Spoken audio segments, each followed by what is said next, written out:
சம்பா அரிசி. இந்த அரிசியில் இப்போ நம்ம வந்து நொய்யாக்கிட்டு, அதாவது ரவா பதத்துக்கு உடச்சி வச்சுருக்கேன், உடச்சி சளி சுத்தம் பண்ணி வச்சுருக்கேன். அதில் வந்து நம்ம பூண்டு கஞ்சி வைப்போம் இன்றைக்கி. ஓகேவா? இதுதான் அந்த மாப்பிள்ளை சம்பாவை உடச்சி குருணை பதத்துக்கு, அதாவது ரவா பதத்துக்கு வச்சுருக்கேன். இதில் நம்ம இப்போ பூண்டு கஞ்சி வைப்போம்.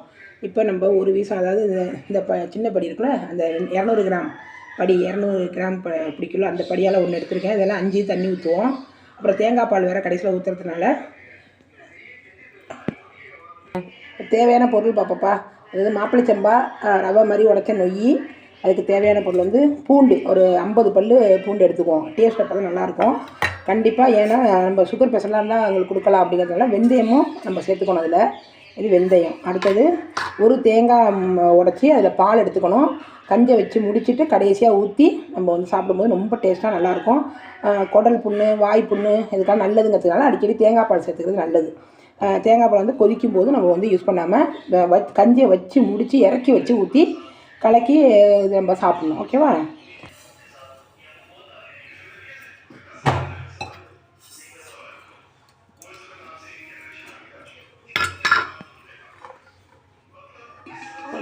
நல்லாவே ஒரு கை, அதாவது 50 பல்லுக்கு மேலே தான் இருக்கும் பூண்டு. இது 3ஐயும் போட்டு அரிசியோடு சேர்த்து இப்போ வேக வைப்போம். ஓகேவா? தண்ணி ஊற்றிக்குவோம். தண்ணி வந்து 1க்கு 5, பத்தலைன்னா நம்ம வந்து எக்ஸ்ட்ரா ஊற்றிக்கலாம், ஒன்றும் தப்பு இல்லை.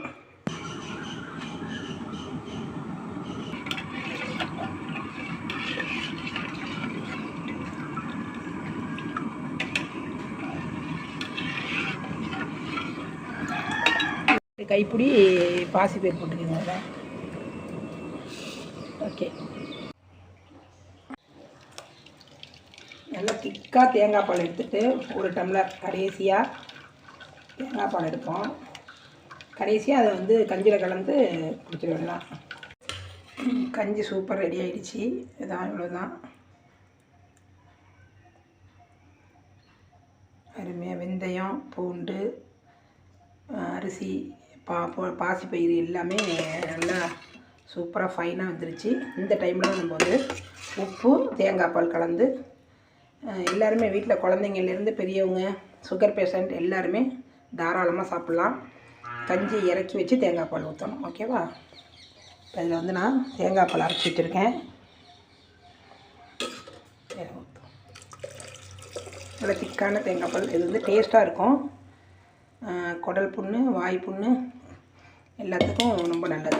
இறக்கி வச்சு தேங்காய் பாலை ஊற்றி கலந்து இப்போ எல்லாருக்கும் பரிமாறுவோம். இப்போ பூண்டெலாம் பார்த்திங்கன்னா ரொம்ப பர்ஃபெக்டாக சூப்பராக வெந்திருக்கும். பஞ்சு மாதிரி காமிக்கிற பாருங்களேன்.